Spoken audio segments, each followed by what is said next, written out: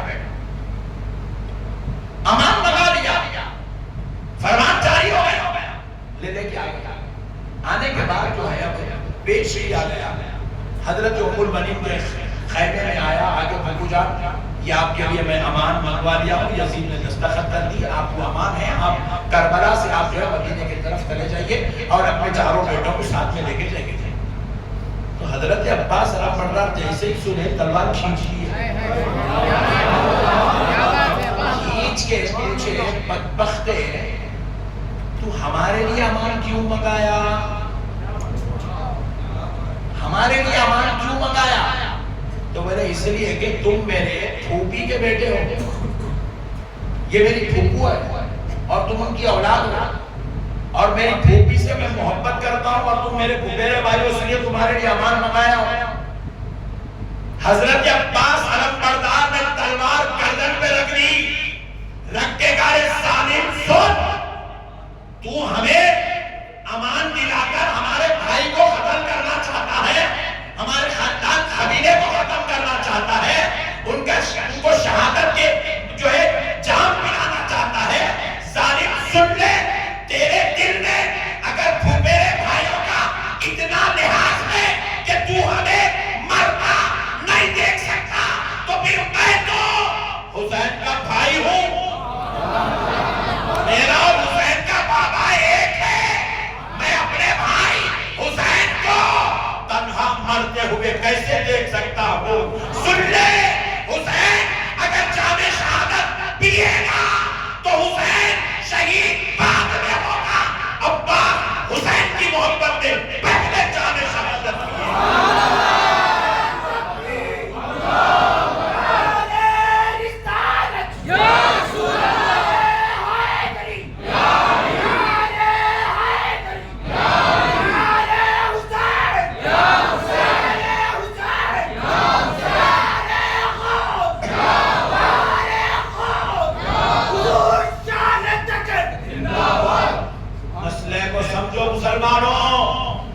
حضرت عباس علم بردار چاہتے، امان کا فرمان آ چکا تھا، آپ جا سکتے تھے، مگر حضرت عباس نے دنیا کو درس دیا، دنیا والوں جان دینا پڑے تو دے دو، مگر خاندان مصطفیٰ کو پیٹھ مت بتاؤ، آل محمد کو پیٹھ مت بتاؤ، اہل بیت سے بغاوت اور غداری مت کرو، ان کی محبت میں مرنا حقیقت میں اسی کا نام جینا لکھا ہے، اسی کا نام جینا، یہ جینا ہے میرے بھائی۔ آج ہمارے حیدرآباد کا ماحول بڑا خراب، بڑا خراب، بڑا خراب، اس سے بھی دوستی کا لڑے گا، بولا میاں خطرناک گستاخ ہے، دن رات بکواس کرتے رہتا ہے، بزرگوں کی گستاخیاں کرتے رہتا ہے، اولیاء اللہ کے بارے میں برا بولتا ہے، اہل بیت کے بارے میں بد الفاظی عطا کرتا ہے، تو اس کو دوست بنائے دامن صاحب کیا ہے، 2 دن کی دنیا ہے صاحب، انہیں 2 دن کے بعد تیرے کو تیسرے دن سیدھا دوزخ میں نہیں چلے جاتا۔ خدا کی قسم مسلمانوں پیمانہ بنا لو، جو نبی کا نہیں وہ ہمارا نہیں، جو نبی کا نہیں وہ ہمارا نہیں، زور سے بولو، جو نبی کا نہیں وہ ہمارا نہیں، جو آل نبی کا نہیں، اللہ کی قسم ہمارا نہیں۔ ابھی میں نے عشرہ مبشرہ میں جس حضرت زبیر کا ذکر کیا تھا، ایک روایت سنا دینا، موضوع سے ہٹ کر ہے، سن لیجیے۔ حضرت زبیر میدان میں ہیں، جنگ کے میدان میں، رسول اللہ بھی ہیں، دیگر صحابہ خلفاء سب ہیں، حضرت زبیر بھی ہیں۔ اسلام کی طرف سے حضرت زبیر کفار کا مقابلہ کرنا اور کفار کی طرف سے اسلام سے مقابلہ کرنے والے کفار میں حضرت زبیر کے والد بھی ہیں، باپ کفر کی طرف سے، بیٹا اسلام کی طرف سے، آمنے سامنا ہو گیا، آمنا سامنا ہو گیا۔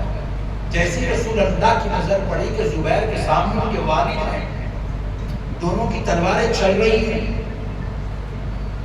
رسول اللہ اپنی تلوار روک دیے، ادھر کفار اپنی تلوار روک دیے، ادھر صحابہ اپنی تلوار روک دیے، ہوگا کیا؟ باپ بیٹا آمنے سامنے ہوئے، ہوگا کیا؟ باپ ضعیف تھا، بیٹا جوان تھے، باپ کی تلوار میں اتنا دم نہیں تھا کہ بیٹے کی تلوار کو برداشت کرتی، باپ کی تلوار ٹوٹ کے نیچے گری، موقع ملا حضرت زبیر نے تلوار اٹھا کر اپنے باپ کے سر پہ یہاں مارے، ایسا تلوار چیر کی ہوئی یہاں تک آئی، یہ آدھا جسم ادھر گرا، یہ جسم ادھر گرا۔ رسول اللہ گھوڑا دوڑا کے حضرت زبیر کے پاس گئے، ان کو پکڑ کے اپنی طرف کھینچ کے اپنے گھوڑے پہ بٹھائے، سینے سے ان کو لگا کے حضور گھوڑا ادھر طرف لے گئے تاکہ وہ باپ کا منظر نہ دیکھ سکے۔ کچھ دیر بعد جب ان کی سانس سنبھلی، انہوں تھمے، تو رسول اللہ نے فرمایا زبیر وہ تمہارا باپ تھا، تم نے اس سے کیوں مقابلہ کیا؟ اس کو چھوڑ دیتے کہ دوسرا ان سے مقابلہ کرنا، تم نے کیوں اپنے باپ سے مقابلہ کیا؟ حضرت زبیر نے کہا اللہ کی قسم یا رسول اللہ، آپ کہہ رہے ہیں تو مجھے یاد آ رہا ہے وہ میرا باپ ہے، ورنہ اللہ کی قسم حضور میں اسے باپ کی شکل میں نہیں، میرے مصطفیٰ کے گستاخ کی شکل میں دیکھا، میں اسے باپ سمجھ کے مقابلہ نہیں کیا، گستاخ رسول سمجھ کے مقابلہ کیا۔ یہ ایمان تھا، یہ کیفیتیں تھی۔ تو ہم 313 تھے تو پوری دنیا پہ بھاری تھے، لیکن جب سے ہم نے لوگوں کو ہاتھ ملانا شروع کر دیا، کٹی بولنا شروع کر دیا، ہم تباہ ہو گئے، برباد ہو گئے، ذلیل ہو گئے، نیست و نابود ہو گئے۔ بڑے بڑے جلسے کر رہے ہیں پاسپورٹ بچانے کے لیے، اللہ کی قسم اتنے بڑے بڑے جلسے ہوئے، ہندوستان کو آزاد کرانے کے لیے اتنے بڑے جلسے نہیں ہوئے، 1947 میں اتنے بڑے جلسے نہیں ہوئے، پاسپورٹ کو بچانے کے لیے جتنے بڑے جلسے ہو رہے، پبلک بھی جمع ہو رہی، مخرجہ بھی جمع ہو رہے، علماء بھی جمع ہو رہے، جا رہے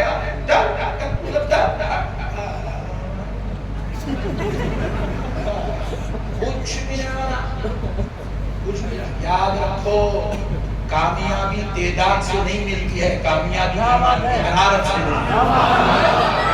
تعداد سے کامیابی نہیں ملتی، ایمان کی حرارت سے کامیابی ملتی۔ میدان کربلا میں یزید 22,000 کے لشکر کے ساتھ تھا، مگر یزید کو کامیابی نہیں ملی، ایمان کی حرارت لے کر 72 آئے تھے، آج تک بھی اسلام زندہ نظر آ رہا۔ ایمان کی حرارت چاہیے، روحانیت چاہیے، روحانیت، تسبیح ہونا ہاتھ میں، تسبیح ہونا ہاتھ میں، دل میں عشق مصطفیٰ ہونا، پیشانیوں و سجدوں کی لذت ہونا، تو کامیابی ملتی۔ آپ تسبیح پڑھنے والے بنے، غریب نواز آئے، نہ تلوار لائے، نہ خنجر لائے، نہ نیزہ لائے، نہ تیر لائے، نہ بھالے لائے، نہ آرمی لائے، نہ فوج لائے، نہ لڑنے والے کو لائے، مگر خدا کی قسم بغل میں مصلی لے کر آئے، ہاتھ میں تسبیح لے کے آئے، جسم میں اطاعت مصطفیٰ لے کے آئے، اور دل میں ایمان کی روشنی لے کر آئے۔ وہ ایمان کی روشنی سے ہوا کیا؟ جس گلی سے میرے غریب نواز گزرتے تھے، کل میں پڑھاتے ہوئے گزر جائے، ایک دو کو نہیں، سرکار معین الدین چشتی نے 90 لاکھ کو کلمہ پڑھایا، 90 لاکھ کو کلمہ پڑھایا۔ ان کے کلمہ پڑھانے کا صدقہ یہ ہے، آج ہم ہمارے علاقے میں کونسلر نہیں بنا سکتے، کونسلر اولڈ سٹی کو چھوڑ کے بڑھ رہا ہوں، کونسلر نہیں بنا۔ میرے علاقے کی بات کرو، میں نیو سٹی میں رہتا ہوں، میرے علاقے میں مسلمان کو کونسلر بنانا پڑے تو پورے مسلمان نیچے منڈی اوپر کھڑا کرنے کے نہیں بن رہا، کونسلر مسلمان نہیں بن رہا، ایک کونسلر نہیں بنا سک رہے، ایم ایل تو دور کی بات ہے۔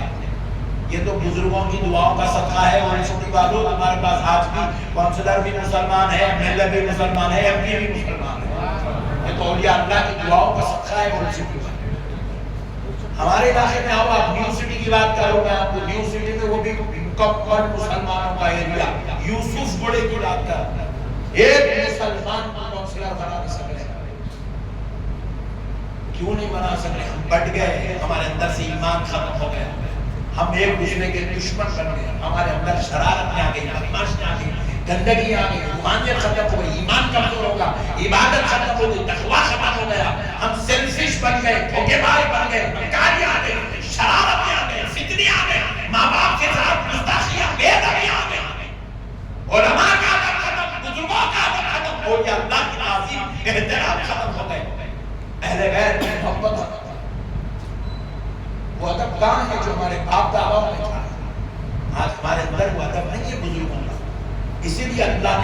حکومت سلطنت چھین لی، مگر سنو غریب نواز تنہا آئے تھے، ایک دو بنائی 90 لاکھ کو کلمہ پڑھائے، اور وہ 90 لاکھ سے دین ایسا پھیلا، ایسا پھیلا، ایسا پھیلا، 900 سال تک یہ ہندوستان پر مسلمان راج کرتے رہے، 900 سال تک، بلکہ 1000 سال تک مسلمانوں کی یہاں پہ راج چلتے رہے، حکومت مسلمانوں کی تھی، بادشاہ مسلمانوں کی تھی، عمارتیں مسلمانوں کی تھی، دبدبہ مسلمانوں کا تھا۔ جب ہم بھی ادب ہو گئے، گستاخ ہو گئے، ایمان کی حرارت کمزور ہو گئی، روحانیت ختم ہو گئی، اولیاء اور اہل بیت کا ادب دلوں سے نکل گیا، اللہ نے ہم سے حکومت بھی چھین لی، علم بھی چھین لیا، دبدبہ بھی چھین لیا، مقام بھی چھین لیا، مرتبے بھی چھین لیا۔ 70 سال ہو گئے یہ نعمت ہمارے ہاتھ میں سے چلی گئی۔ مسلموں کو سمجھو، مسلمان دین سمجھداری کا نام ہے، مسلمانوں مسلموں کو سمجھو۔ آج ہم یہ چیزوں کو سمجھنے کی ضرورت ہے۔ آؤ دوستو، اب میں ایک اور بات آپ سے عرض کرتا ہوں، کیا ہے حسین؟ دیکھو دوستو، ہر نبی آئے گا، ہمارے نبی آخری ہیں، ہمارے نبی سے پہلے پیغمبر تشریف لائے، رسول تشریف لائے، ہر رسول آتے، رسول کے ساتھ شریعت بھی آتی، کتاب بھی آتی، قانون بھی آتا، اسلام بھی آتا، تعلیمات بھی آتی، اچھی بات بھی آتی، سب آتا۔ جیسے ہی رسول دنیا سے رخصت ہوتے، ان کی لائی ہوئی کتاب ختم، ان کا قانون ختم، ان کی شریعت ختم، ان کا دین ختم، ان کی لائی ہوئی باتیں ختم، پورا ایسا مٹ جاتا، سب ایسا ختم ہو جاتا، دیکھنے میں محسوس ہوتا کہ ہر طرف خالی کفرستان ہی کفرستان ہے۔ حضرت ابراہیم آئے، سب کچھ لائے، حضرت ابراہیم دنیا سے رخصت ہوئے، سب کچھ ختم۔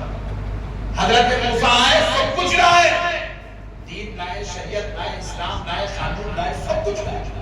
حضرت موسیٰ دنیا سے رخصت ہوئے، حضرت موسیٰ کا لایا ہوا سارا نظام ختم۔ اگر ذرا غور کرو مسلمان، پیارے مصطفیٰ تشریف لائے،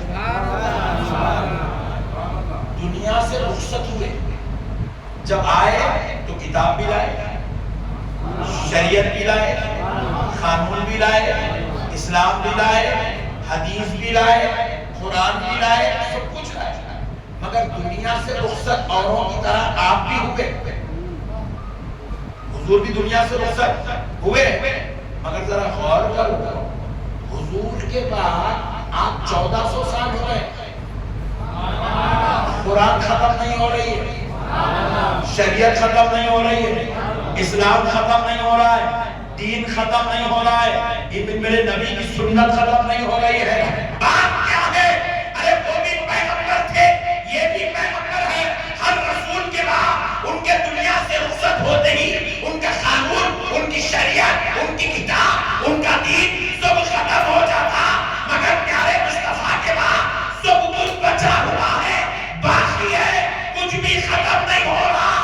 آج بھی اذانوں سے، آج بھی میناروں سے اذان زندہ ہے، منبروں میں، محرابوں میں خطبے اور قرآن کی تلاوت زندہ ہے، مسجدوں میں نماز زندہ ہے، ماؤں کے چہروں پر پردہ زندہ ہے، ارے آج بھی حلال کا کھانا زندہ ہے۔ بات کیا ہے؟ تو جواب ملا، ہر پیغمبر آتے تو تھے، قرآن، کتاب، شریعت سب کچھ لاتے تھے، مگر بچانے والا حسین نہیں لاتے تھے۔ مصطفیٰ کتاب بھی لا رہے ہیں، شریعت بھی لا رہے ہیں، دین بھی لا رہے ہیں، تو بچانے والا حسین بھی ساتھ میں لا رہے ہیں، بچانے والا حسین ساتھ میں لا رہے ہیں۔ اسی لیے تو میرے مصطفیٰ نے کہا الحسین منی، میرے مصطفیٰ نے کیا کہا؟ الحسین منی وَأَنَا مِنَ الْحُسْنِ، وَأَنَا مِنَ الْحُسْنِ۔ سبحان اللہ، اس کو بتاتا ہوں کیا چیز ہے، ذرا غور کر کے دیکھیں۔ حضرت امام حسین کربلا میں آئے،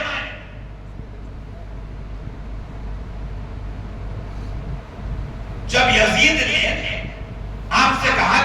کر لو امن دیا جائے گا۔ حسین نے کہا جان دوں گا بیعت میں کروں گا۔ تم جیسے فاسق و فاجر ظالم کے ہاتھ میں بیعت نہیں کی جاتی ہے، تو بدبخت ہے، ملعون ہے، شیطان ہے، لعین ہے، تیرے ہاتھ میں بیعت نہیں کی جائے گی۔ ذرا غور کرو پیارے دوستو، حضرت امام حسین جب بیعت نہیں کیے، یزید نے ابن زیاد سے کہہ دیا کہ ان کو قتل کر دیا جائے۔ اب حضرت امام حسین رضی اللہ تعالیٰ عنہ کی راہ میں ایک ایک شہزادے کو پیش کر رہے ہیں اور ایک ایک لاش آتے جا رہی ہے۔ اللہ کا شکر ادا کرے، اللہ تیرا شکر ہے تو نے ابی اصغر کو قبول کر دیا، اے اللہ تیرا شکر ہے تو نے ابی اکبر کو خوش کر دیا، قبول کر دیا، اے اللہ تیرا شکر ہے تو نے عباس علمبردار کو قبول کر دیا، اے اللہ تیرا شکر ہے تو نے اکبر اور قاسم کو قبول کر لیا، اے اللہ تیرا شکر ہے تو نے اول و محمد کو قبول کر لیا۔ ایسے کہتے ہوئے شکر ادا کرتے جا رہے ہیں اور صبر کرتے جا رہے ہیں، نہ پیشانی پہ بلا رہا ہے، نہ زبان پہ شکوہ آ رہا ہے، نہ کوئی شکایت ہو رہی ہے، اللہ کی بارگاہ میں سجدہ شکر کرتے جا رہے ہیں اور ایک ایک جوان کو پیش کرتے جا رہے ہیں۔ جب سب شہید ہو گئے، اب باری آئی سرکار امام حسین کی۔ مولا حسین جامع شہادت لینے کے لیے میدان کربلا میں، جب میدان کربلا میں حسین گئے، جسم پر 360 تیر اور تلوار کے زخم ہے، تیریں کھسی ہوئی 70 سے زائد تیر جس میں حسین کے پیوست اس کو نکالا نہیں جا سکتا۔ ایسے حال میں سرکار امام حسین وقت نماز آیا، نماز کے لیے جب آپ سجدے میں تشریف لے گئے، نماز کی حالت میں جب آپ سجدے میں گئے، ملعون شمر آپ کی گردن پر تلوار چلانے لگا، خنجر چلانے لگا، گردن مبارکہ کٹ رہی تھی، خون حسین گر رہا تھا۔ رب ذوالجلال نے اس خطرے خون حسین کو سنبھالا۔ رب ذوالجلال دست میں اس خون حسین کو سنبھالا۔ پوچھا حسین اس خون کے بدلے میں کیا چاہیے؟ یہ وہ خدا ہے جو آپ کو محبوب 2 رکعت پڑھے تو ثواب دیے بغیر نہیں جانے دیتا مسجد سے۔ ہماری 2 رکعت بھی اللہ رد نہیں کرتا، ثواب دے کے بھیجتا، جو مانگے وہ جھولی میں ڈال کے بھیجتا۔ ہم 2 رکعت پڑھے تو اللہ رد نہیں کرتا، ہم جیسے خطاکار گناہگار وہ تو محبوب خدا ہے، وہ محبوب خدا کا محبوب ہے۔ ان کی گردن کٹانے اتنی قربانیوں کو رب رد کیسے کرے گا؟ حضرت امام حسین سے رب نے پوچھا حسین اس خون کے بدلے میں کیا چاہیے؟ حضرت حسین نے یہ نہیں کہا اے اللہ میری اولاد کو یہ دے دے، میرے خاندان کو یہ دے دے، میرے قبیلے کو یہ دے دے، میرے رشتہ داروں کو یہ دے دے، مجھے یہ مقام دے دے۔ اللہ کی قسم حسین نے یہ نہیں کہا، حسین نے کہا اے اللہ اگر تجھے حسین کا خون قبول ہے اور تو بدلے میں کچھ دینا چاہتا ہے تو بس اتنا دے دے، قیامت کی صبح تک نانا محمد کے دین کو زندگی عطا فرما، نانا کے دین کو زندگی۔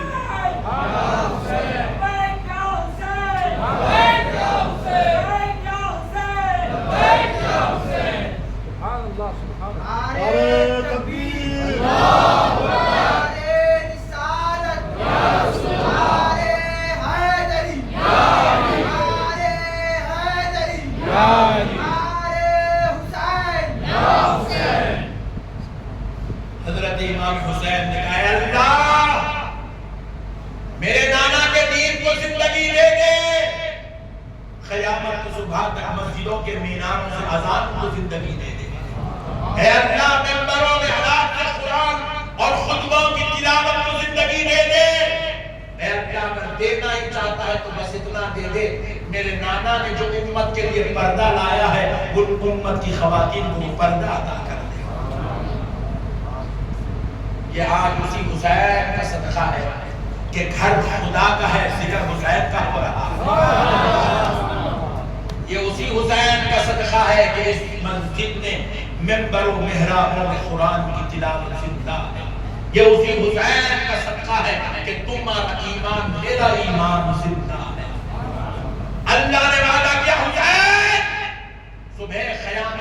کتنے انقلاب آئیں گے لیکن تیرے نانا کا دین ضرور زندہ رہے گا۔ اسی لیے ہر نبی کے بعد دین ختم ہو جاتا تھا، مگر پیارے مصطفیٰ کے بعد یہ دین ختم نہیں ہو رہا۔ اسی لیے میرے مصطفیٰ نے کہا الحسین منی۔ دیکھو یہ بات تو سمجھ میں آتی، حسین مجھ سے ہے، حسین پیدا ہوئے